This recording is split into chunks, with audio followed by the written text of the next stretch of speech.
Hi, Femme Founders. My name is Gia. Welcome back, and here are some more books to level up. Specifically, this one, Jen Atkin's, Jen Atkin, apostrophe S, book, "Blowing My Way to the Top." I love the title. It's fantastic and literal too. So, Jen Atkin is, if you don't know who she already is, she is a celebrity hairstylist, but specifically for Kim Kardashian, among a lot of other celebrities like Selena Gomez and sorry, I cannot think of them at the top of my head right now, but she like goes through like people within the book, any celebrity that you know. Oh, Gwen Stefani, like that you've seen on TV, and but she worked with reality TV stars before it was like cool to specifically to work with the Kardashians, and people still have like this sort of stigma when they talk about the Kardashians. It's kind of like this negative, oh, they built their business because this and this and whatever controversy that they think is worthy of bringing up. But something I like about Jen Atkin is she knows when to take an opportunity, and she's like, hey, I just want to work. I want to keep my head down. I'm not here to gossip. I am going to feel the room, feel the situation out, and then I'm going to give my input. So her book is very, very, like, she gives like a lot of great business advice, specifically like with her family, for everything from family to health to business and even her love life. And the thing is, her love life was very, if she doesn't really go much into it, but it kind of feels like it's on the sidelines, and it just like unfurled as her career also did, as her career took off. But she doesn't go too much into it. She just like was kind of surprised, and just like, what, she seems like a very go with the flow person when it comes to a relationship. Or when I'm like very ambitious in everything I do, like 100%, I'm really intense and hardcore, where I don't have a thing that I'm not like, what's the next step? What's the next goal? What's the next thing I have to tackle? What's the next task? Whatever. And or she is like go with the flow, but she just absolutely is incredible at her job, and she's also the founder of the brand Way. So the hair care brand at Sephora. And something that I love about her is we have a lot in common. Not just that we happen to own a business and like the Kardashians. No, but I'm from Los Angeles. I have to like the Kardashians for the most part. So specifically the Valley girl too, from the Valley. But anyway, so she grew up Mormon, and it's not she just grew up Mormon. I grew up Mormon, but she grew up in Utah, and she was adopted, and I have like some adopted affiliation. I'm not really just gonna go into. I'm gonna focus on her story, but she was a wonderful Ecuadorian woman, gave her up to this loving family, and they accepted her, and that's her family. That's all she's ever known. So it's like she's grateful for both sets of family, her adopted and her birth parents. But she also goes into saying how her career, her life choices didn't necessarily fit with her family's dreams and what they wanted for her, but she, no matter what, stayed connected to them, and is always very forgiving of them, and she loves her siblings, loves her parents and her grandparents, and she talks about like the love of her family, and you can really feel that like family is a theme in her book. And she also mentions how now that she has like her own family, I guess like she sees like the importance. She always has, but being far from her family made her see the importance of family. So she left her town of Utah, I think it was St. George, Utah. She left her town to go to Los Angeles and pursue her career. And she didn't like know what she wanted to do, but she did know that hair was her life.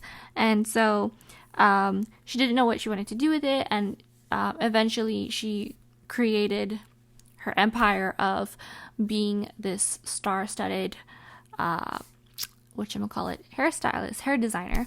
And sorry, I'm just like all over the place. I'm just looking at my bullet points right now. But she says to focus on taking care of your mental health, because there are some times where she spiraled and she was flying from one country to the other, filming things and going to events and occasions and all these things.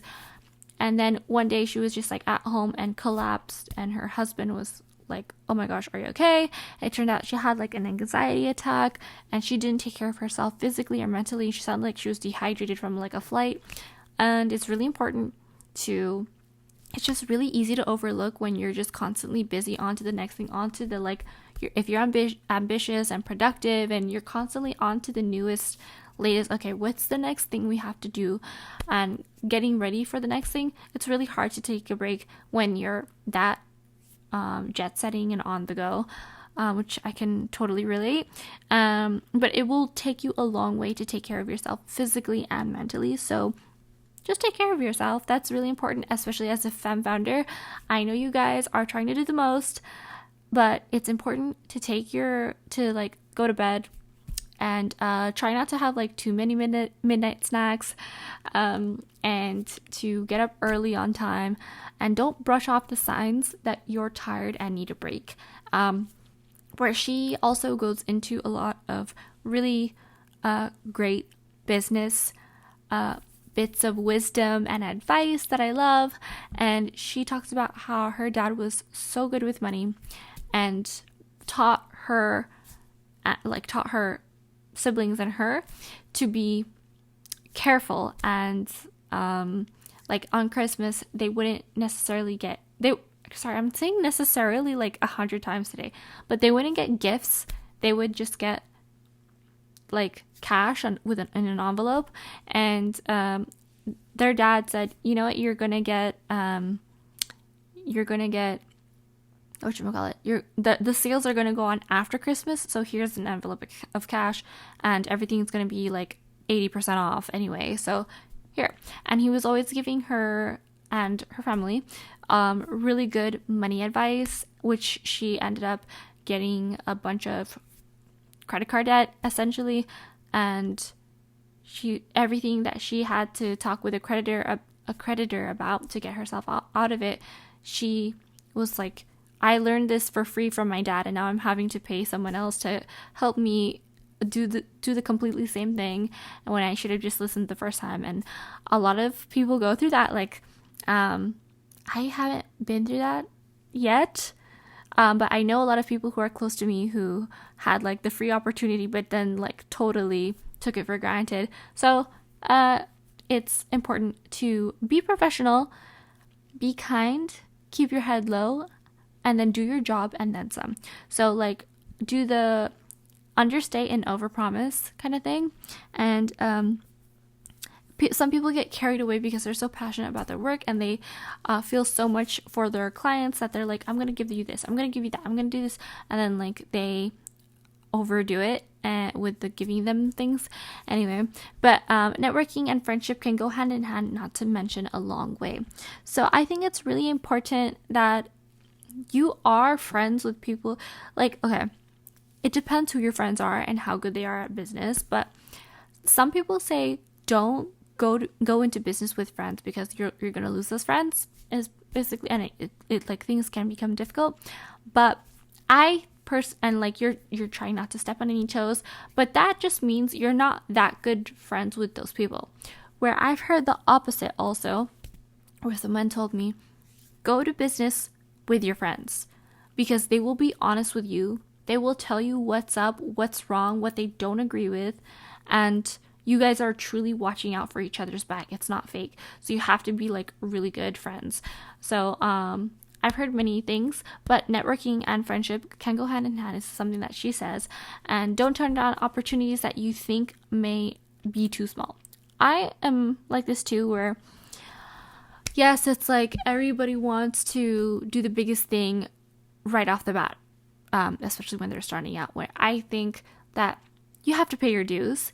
And even when you are big, like still thank those people, again later, where I've done this where like I've had to do this where I kind of like had to go back to those people who helped me out in the very beginning and just like give them a huge thank you. And like when I got far in some place, I gave them a hand up, and that's what we're here for. We're not here to like this journey is a lonely one, and it's better to go further together, as like the African proverb says. And I don't think that like any opportunity is too small, because every opportunity is a publicity opportunity to me. No, but yeah, don't like think that you're above anything, because you're probably not. One day, like you'll have your ego crashing down, and getting further together is better than having an ego, basically. So there is no moment to not learn something in the workplace, so be a sponge. So when someone is teaching you something, listen, pay attention, look around, watch what's going around you, be aware, be self-aware, watch like everything. It's like driving. I think like learning experiences are like driving, where you're constantly looking left and right and what's going on, paying attention to all the, like it takes a lot of energy, takes a lot of focus, takes a lot of effort. And that is what it's like to learn in a workplace, whether you're an apprentice to someone or if you are just starting out in a small position in a huge corporate industry, a huge corporate brand business. And find inspiration around you. It's everywhere. And it's not really hard to find inspiration when you are receptive to it and you are being self-aware and opening your eyes and ears and mouth and asking questions like, how can I do this better? How did this start? Like, just ask all the questions you need, and also do your own thing, even if it's not perfect. So there's nothing better than actually starting. You'll laugh at yourself in the end. So like, if I go back to my first YouTube video, I would totally cringe. If I go back to like but the thing is, I already was fine with who I was on video. So it's like not that different from the video now, because it wasn't that long ago either. So I cringe when I see like certain things. The only time I don't cringe at like the things I say and do. What I do cringe is at like how I did my makeup. That's what I cringe at. But do your own thing, even if it's not perfect. I don't know who watched those videos, but they said that the number one thing that people focus on is the audio. So if the audio is good, then I'm okay. And if the visual is good too, I just have to make sure the lighting is a little better. But it's purely from laptop light right now because it's late. But do your own thing even if it's not perfect, because all you have to do is get started. The moment you get your start and then the moment you stay consistent and keep staying consistent is when you know you're on the right track. So set goals always and document where you want to go. I think it's really important. So she and I grew up Mormon. I know this is like something funny to talk about, and I don't really like to talk about this because I don't want, like, people have a lot of preconceived notions about being religious or religion or Mormonism, or what we call it, the Church of Jesus, LDS, the Church of Jesus Christ of Latter-day Saints, or just Latter-day Saints. And something that is like in our culture that we do is kind of document everything. And I mean journaling. Like, journaling is a huge thing in, like, when we're growing up in Sunday school and with like the young adults and like young men and young women. We're taught to constantly journal and like express our feelings, express our goals, and it's really important to just like kind of have a record and remember where you came from, kind of thing. And when you pass down like genealogy, like family history stuff, it's really interesting because you learn so much more, and it's just fascinating. It's not necessarily for any specific purpose or reason, but it's for you and it's for the people that come after you. So don't think about yourself and think like, why would I want to journal? Like, who cares? I have read so many journals of past ancestors and historical documents, and it's just endlessly fascinating. And I learned so much about like America in the early 1900s, and traveling through South Africa and all this. And it's, even if it's not my story, and what if it was my story? And then they're like, oh my gosh, my great great grandma Gia, she was the owner of the Dixon, I don't know, like the Dixon train line. I don't know, something crazy. But I'm just like setting in, or just making an example. But I would love to like share more insight into what my family, where we come from. And I also am a fan of Whey. I have all things Whey.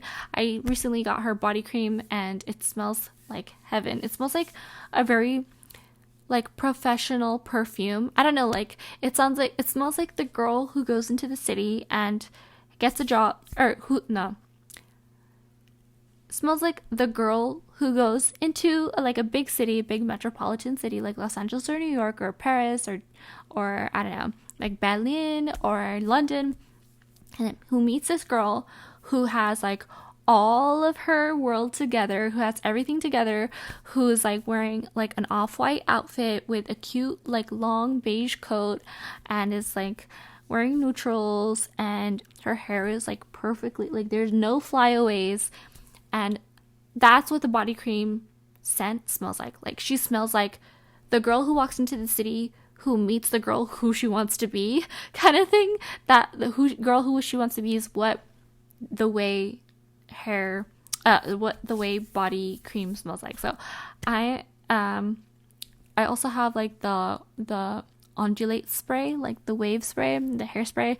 And yeah, I've been a fan of Whey, and I'm gonna try the dry shampoo next because I could really use it since I haven't showered since recovering from surgery. But anyway, I am a huge fan of Whey, and when I found out that she was Kim Kardashian's hairstylist, when that was a while ago, and I knew that for years now, and then finding her book was like the cherry on top of like the information, finding out that, oh my gosh, I have even more in common with this woman than I thought.